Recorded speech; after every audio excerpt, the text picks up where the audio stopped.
Yo, Bakayalo Konoyalo. Hein? C'est quoi ça? Mais c'est quoi cet écureuil? Qu'est-ce qu'il fait là cet écureuil en mode barion? Non mais c'est quoi ce délire? Qu'est-ce que tu fous chez moi? Quoi? T'es parti au Japon exprès pour me rapporter le résumé complet du chapitre 57 de Boruto?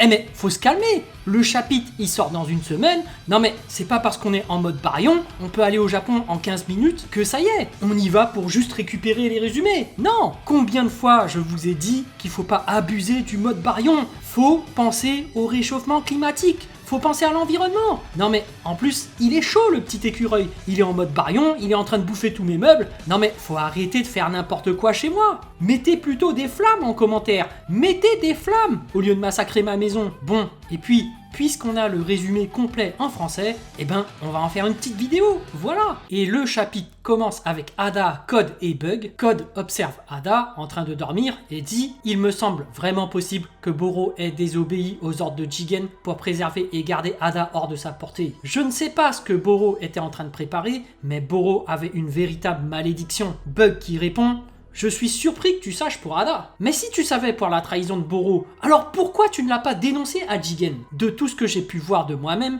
je ne suis qu'à moitié sûr de ce qu'il prépare. Et puis, si Boro avait vraiment l'intention de faire quelque chose contre Jigen, je n'aurais pas eu le choix que de m'en occuper personnellement. Mais je suis incapable de tuer un ami de mes propres mains. En tout cas, je n'aurais jamais imaginé, même dans mes rêves les plus fous, que Boro puisse m'être aussi utile dans un jour comme celui-ci. Allez, réveille-toi, Ada. Attends, mais... est-ce que tu connais vraiment ses capacités? Elle est la personne qui sait tout sur ce monde? Et Bug qui est nerveusement en train de transpirer car il ne sait vraiment pas ce qui pourrait lui arriver par la suite. Et il demande « Quelles sont tes intentions, Code, par rapport à Ada ?» Et Code qui ne semble pas apprécier et lui jette un regard noir. Bug qui lui répond « Tu ne la feras jamais t'obéir, même si tu essaies avec la force brute, elle est juste d'un autre niveau. » Code qui sort soudainement ses griffes et défonce la porte au pied d'Ada. Du gaz s'échappe alors de l'ouverture. Bug est en stress total. La fumée s'évapore peu à peu et on commence à voir Ada. La scène suivante se passe alors avec Naruto et Shikamaru qui sont en visioconférence à distance. Shikamaru informe les 5 Kage qui sont à l'écran. La cible est un vestige de Kara nommé Code. Vous pourrez vous référer aux documents disponibles pour plus de détails sur lui. Et on peut apercevoir les Kage regarder leur tablette. Nous avions récemment envoyé des éclaireurs pour détecter la cachette de Kara, mais ce fut un échec complet. Selon les informations d'Amado, c'est parce que la cachette de Kara est située dans une autre dimension. Lorsqu'on a voulu entrer ou sortir, on a utilisé un appareil de transfert. Les éclaireurs s'étaient dispersés dans de nombreux endroits, mais il semblerait qu'aucun d'entre eux soit revenu en vie. Kara aurait probablement anticipé qu'on obtiendrait ces informations rapidement, alors ils ont toujours eu une longueur d'avance sur Konoha. On devrait opérer en partant du principe que Kara est au courant de toutes les informations, notamment la présence d'Amado à Konoha, et Kurotsuchi qui intervient. Mais ça signifie que les autres installations connexes de Kara sont également situées dans une autre dimension, tout comme leur cachette. Shikamaru qui répond « Nous nous appuyons sur les informations d'Amado pour rechercher des sources pertinentes. » Mais c'est vrai qu'on a procédé à la va-vite jusqu'à présent. De toute façon, l'ennemi n'agit pas au hasard, ils ont déjà tout calculé. Et Darui qui déplore « Dommage que nous n'ayons pas trouvé plus de pistes. Concrètement, nous ne savons pas quels sont leurs plans ni leurs motifs. » Et Shikamaru qui répond alors « Il y a 2 préoccupations majeures. 1. Les externes qui se joignent à leur cause. 2. La création du Shinju via le Jubi. » Et Gaara qui intervient. « Le Jubi est un monstre qui reste notre ennemi. » Et Naruto qui répond « Oui, ce serait le pire des cas. Si nous voulons éviter ça, nous devons retrouver Code immédiatement pour empêcher ses plans de se concrétiser. Je comprends la situation. Cependant, il y a une question fondamentale. Konoha héberge actuellement un scientifique nommé Amado, est-ce qu'on peut vraiment lui faire confiance? Kurotsuchi, Shojuryo et Gaara restent sans voix. Darui qui continue. Bien sûr, je vous suivrai dans votre décision, Naruto. Mais après tout, Amado a toujours été affilié à une organisation ennemie. Est-ce qu'on n'a pas d'autre choix que de compter sur lui? Est-ce vraiment acceptable? Et Naruto qui répond « Pour vous donner mon opinion personnelle sur le sujet, je ne lui ferai pas non plus confiance à 100%. » Naruto leur apprend alors en leur montrant l'écran « Amado a fait de gros sacrifices lorsqu'il s'est opposé à Ishiki. Il ne serait pas exagéré de dire que le village lui-même ne serait plus ici sans sa collaboration. » Le résultat en témoigne. Kurotsuchi qui est sceptique. Et si Amado avait lui-même créé les problèmes pour ensuite en proposer les solutions? Ah, mais c'est vrai que d'un autre côté, il a quand même risqué sa vie. Et Gaara qui demande « Et pour le Kama, Boruto, il va bien ?» Naruto qui lui répond « On recherche toujours activement des méthodes pour y faire face, mais honnêtement, les perspectives semblent plutôt sombres. » Cependant, Boruto semblait lui-même de bonne humeur. Et Gaara qui lui demande « Et si la situation où Momoshiki reprendrait le contrôle sur Boruto? Et s'il devient une menace aussi grande que celle d'Ishiki?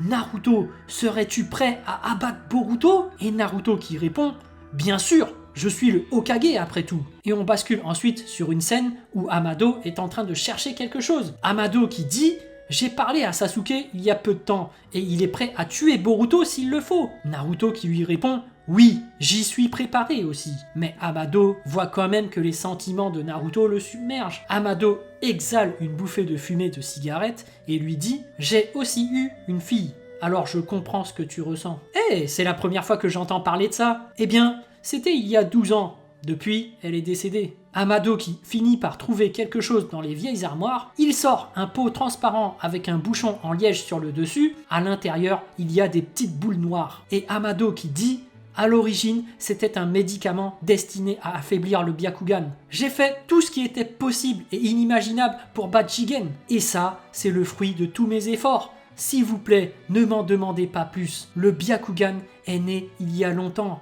Il était dérivé de l'Otsutsuki. Quant à l'affaiblissement du Byakugan, il pourrait carrément empêcher la transformation Otsutsuki dans les cellules de Boruto. » Et Naruto qui est étonné. « Sérieux ?» Et Amado qui poursuit. « Permettez-moi de mettre les choses au clair. Normalement, je ne recommande pas ce genre de médicament, car je ne sais pas quels sont les effets secondaires. Il se pourrait bien qu'il perde progressivement la vue, ou pire encore, qu'il en meure. » Et Naruto qui reste de marbre. Et Amado qui poursuit. S'il y a bien une chose qui est sûre, c'est que ça arrêtera la transformation en Otsutsuki. Cependant, on ne peut pas considérer que le problème est résolu pour autant. Pour que le traitement soit efficace, il devra continuer à prendre régulièrement des doses. Vous devrez y réfléchir sagement de votre côté. Et puis, je pense que celui qui devrait avoir le dernier mot, c'est Boruto lui-même, si vous comprenez ce que je veux dire. Et s'il vous plaît, ne laissez pas votre femme ou votre fille s'en approcher. Vous savez qu'elles aussi ont le Byakugan. Enfin bref, c'est tout ce que je peux faire pour vous. Si vous avez besoin de plus, n'hésitez pas à revenir vers moi. Naruto prend alors les médicaments et s'en va. Merci, Amado. Et la scène suivante repasse sur Code, Ada et Bug. Ada commence avec désinvolture à sortir de sa capsule de sommeil avec ses gros talons hauts, ses cheveux méchés tombent en cascade jusqu'à ses genoux nus, elle a du vernis à ongles en forme d'arche, un bracelet autour de ses poignets et des bijoux autour de ses doigts. Ses yeux ont un croissant de lune exagéré qui entoure ses pupilles, les ceintures noires cloutées de Code entourent alors sa capsule. L'une d'elles a enroulé le haut du corps d'Ada, se glissant en diagonale de son épaule droite à sa taille comme une chaîne de sécurité. Bug semble terrifié, mais Code reste calme. « Bonjour Ada, je suis Code. Désolé de vous réveiller tout d'un coup. » Cependant, Ada passe juste devant lui sans aucune reconnaissance. Code réagit tout de suite. Une de ses griffes apparaît au niveau de la ceinture de sécurité, mais Ada ne semble pas du tout perturbée par cette surprise. Code qui s'exclame alors « Attendez, vous ne me saluez même pas ?» Ada lui rend son regard et reste toujours silencieuse. « Je suis venu ici pour vous parler, mais je n'ai pas d'autre choix, donc si vous ne faites pas attention à moi, je vais devoir disposer de vous selon les ordres de Jigen. Essayez donc si vous le pouvez. » Ada jette un coup d'œil sur Code. Code réfléchit un peu, mais il lui répond « Quelle honte !» Il essaie de bouger ses mains, mais il ne peut plus avancer ses griffes. Son pouce se met à trembler. Code se demande alors « Hein ? Ma main, je ne peux plus bouger !» Non, ce n'est pas... mais plutôt, elle ne bougera pas même si je lui ordonne. Bug qui reste sans voix. Et Ada qui lui dit « Tu vois, tu ne peux pas. Est-ce une autre de vos capacités ?» Désolé, Code, je n'essaie pas de t'ignorer. Je dors depuis si longtemps, tu sais. Je m'inquiète juste pour ma mauvaise haleine. Et puis, elle salue avec désinvolture Code alors qu'elle se gambade sur les lieux. Bug, montrez-lui le bar. Je serai là aussi vite que je me prépare. Bug qui transpire toujours nerveusement, mais emmène Code au bar. Les deux se servent du whisky. Code demande alors « Bug, qu'est-ce que tu penses d'Ada ?» Bug qui transpire abondamment. « Je pense que vous êtes un idiot. Vous êtes déjà tombé dans le piège d'Ada. Mon cœur bat de plus en plus vite. Est-ce aussi une autre de ces techniques ?» Pendant ce temps, Ada est penchée au-dessus du lavabo d'une salle de bain haut de gamme, se brossant les dents. Bug qui réitère « Vous n'êtes qu'un pauvre idiot. parce que c'est sa capacité. Elle va voler votre cœur. Ada regarde dans le miroir après avoir craché dans l'évier. Bug pointe son doigt vers Code. C'est pourquoi vous ne pouviez pas l'attaquer il y a un moment. Vous aviez déjà perdu. Même si son Senrigan seul est surpuissant, elle a aussi ce genre de capacité. Et oui, le Senrigan est composé de kanji qui signifie clairvoyance. Il est également connu sous le nom d'œil de mille lieues. Si vous voulez vous renseigner sur les divinités et la mythologie chinoise, son homologue s'appelle Qianlang, aussi une référence de personnage du voyage vers l'ouest. Code qui s'adresse alors à Ada. Je suis impressionné par vos pouvoirs. Mais non, tu exagères. Mes pouvoirs ne sont pas si grands. Elle commence alors à marcher vers lui, portant un verre. Elle s'assied alors et lui dit, par exemple, supposons qu'il y ait des caméras de surveillance situées dans chaque coin du monde et que vous pouvez y accéder librement à tout moment. Vous pouvez surveiller tout, surtout, tout au long de la journée. En gros, ce serait super ennuyeux. Cependant, vous verrez quelque chose d'intéressant de temps en temps. Et Code qui lui répond, je vois. Alors qu'en est-il des événements actuels? Est-ce qu'il s'est passé quelque chose d'intéressant? Eh bien, Ishiki Otsutsuki est mort. J'ai ri parce que c'était si gênant, c'est dommage, parce que je ne voulais pas montrer personnellement. Et Ada qui poursuit.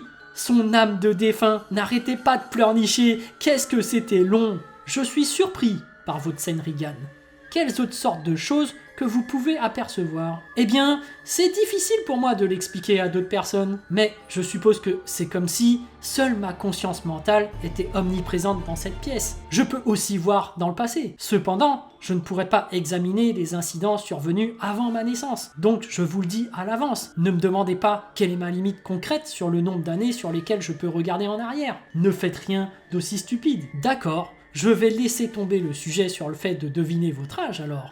Pouvez-vous aussi voir dans le futur? Ça, c'est impossible. Je n'ai pas de précognition, tu sais. Je peux voir que le présent en temps réel ou regarder dans le passé. De toute façon, mon intuition féminine m'avait murmuré que vous viendriez me rencontrer. Et donc, vous voulez savoir comment briser ce limiteur de puissance qui a été implanté dans votre corps, n'est-ce pas? Code qui rit jaune. Elle peut vraiment voir à travers ses intentions. J'ai l'intention de tuer le Hokage et Sasuke Uchiwa. Il semblerait qu'il y ait certaines choses qu'ils peuvent faire contre moi. Mais vous savez, j'aimerais éviter les ennuis tant que possible. Et Ada qui lui répond, seul Amado peut ôter ce limiteur. Vous aurez besoin de ces données biométriques. Son œil pour l'authentification de l'iris et sa voix pour saisir le mot de commande. Même moi, je ne connais pas les détails de ce mot. Je vois. Eh bien, l'authentification biométrique ne devrait pas être un problème. Depuis, tout le monde peut utiliser le Henge no Jutsu. Ce n'est pas si simple, tu sais. C'est parce qu'il semble que ses yeux ont également été remodelés par des outils scientifiques ninja. Vous ne seriez probablement pas en mesure de copier des mécanismes aussi complexes avec le Henge no Jutsu. En d'autres termes, vous devrez forcer Amado à coopérer. Je crains que votre seule option est d'aller lui prendre ses globes oculaires. Nous devons définir nos priorités. Cela ne vaut pas la peine d'envahir Konoha seul, compte tenu de ce qui est arrivé à Delta. Oui, les ninjas de Konoha ont déjà anticipé cela et ont déjà un plan pour protéger Amado. Alors, vous détestez Amado? Oui. Essayez de deviner pourquoi. Est-ce parce qu'il a modifié votre corps? Presque. Mais c'est pas ça. Eh bien, c'est dur. J'abandonne. Quelle est la bonne réponse? Vous ne m'aimez pas? Code? Eh, je pensais que nous en avions déjà fini avec ces questions. Répondez-moi, Code. Vous m'aimez? Oui, je vous aime bien, Ada. Je suis obsédé par vous depuis un bon moment maintenant. C'est ce que je ressens vraiment au plus profond de mon cœur. Mais en même temps, je déborde de questions. Ces sentiments semblent tout simplement être une véritable affaire. Ou sont-ils faux parce qu'ils sont créés à partir de vos capacités? Vous vous inquiétez de ces choses insignifiantes. Peu importe quel scénario est vrai, s'il vous plaît, ne vous méprenez pas. Cela ne m'appartient pas. Je veux connaître votre capacité. Désormais, nous pourrions unir nos forces en tant que partenaires, vous savez. Tu ne comprends pas, Code. C'est pourquoi tu n'es pas bon pour moi. Ce n'est pas un sujet qui ne concerne que toi. Tout le monde devient mon esclave captif, hommes et femmes, peu importe qui ils sont. Maintenant, est-ce que tu comprends à quel point les choses sont ennuyeuses? Je ne sais même pas si les gens tomberaient normalement amoureux de moi. C'est parce que ma capacité volera leur cœur contre leur volonté. Et donc, c'est la bonne réponse à votre question précédente. Amado m'a arraché cela. La capacité de vivre un amour ordinaire et passionné. Je ne lui pardonnerai jamais ça. C'est pourquoi je le déteste. Code qui répond, je comprends. C'est aussi probablement pour ça que Boro ne s'opposait pas à vous, parce qu'il est devenu votre esclave captif, n'est-ce pas? Oui. Boro agit de la même façon que Bug. Cela devrait donc s'appliquer à Jigen aussi. Pourquoi a-t-il pu ordonner que vous soyez éliminé à ce moment-là? Jigen est une exception à cela. Je ne pouvais pas voler son cœur. Quoi? Il y a 2 types de cœurs que moi-même, je ne peux pas voler avec mes capacités. Le premier type sont les liens du sang. Et le second type sont les Otsutsuki. Je vois. Les Otsutsuki, hein? Code. À propos de cet enfant nommé Kawaki, n'est-il pas aussi un Otsutsuki? Eh bien, il n'en est pas encore un complètement. C'est à cause du Kama. En fin de compte, Kawaki a réussi à tromper et à tuer Ishiki. Quand j'ai été témoin de cette scène, mon cœur tremblait, mon corps se sentait si épanoui. Ça faisait longtemps que je n'avais pas ressenti ça. Ah, je comprends maintenant. Kawaki n'est peut-être pas influencé par vos capacités. Il pourrait être le sujet de cet amour ordinaire et passionné, ce que tu souhaites. Peut-être qu'il serait comme un prince pour toi. Ouais, quelque chose comme ça. Alors maintenant, tu me comprends, Code. Maintenant que vous le mentionnez, Uzumaki Boruto le serait aussi. Il est comme Kawaki. Il subit lui aussi la transformation Otsutsuki à cause du Kama. Il a également les qualifications requises pour être votre prince. Boruto-kun, il est assez mignon et cool aussi. Mais j'ai moi aussi mes propres intentions. J'ai besoin de cultiver le Shinju et de nourrir le Jubi. Même si cela signifie que vous aurez un prince de moins, je m'en fiche. Je ne suis pas si déterminé. Les 5 Kage sont actuellement en conférence, ils te recherchent pour pouvoir mettre un terme à tes plans, je peux entendre tout ce qu'ils disent. Eh bien, faisons équipe pour nos objectifs communs. Pourquoi n'y portons-nous pas un toast? J'attends avec impatience de travailler de nouveau avec vous, Ada. Chin, je compte sur toi, Code. Et n'oubliez pas, pour le prochain chapitre, pensez au réchauffement climatique, les amis. Ne vous mettez pas en mode baryon. Mettez plutôt des flammes en commentaire. Oui, les amis, mettez des flammes. Ça évite que l'environnement se chauffe. Faut penser au bien-être de l'environnement. Voilà, j'espère que cette vidéo vous a plu. En tout cas, moi, j'ai vraiment envie de savoir ce que vous avez ressenti et j'ai hâte de lire votre message en commentaire. Évidemment, un petit pouce bleu fait toujours plaisir pour un petit artisan comme moi. Et bien sûr, si vous voulez suivre toute l'actu de ma chaîne, abonnez-vous. Sur ce, je vous dis à plus.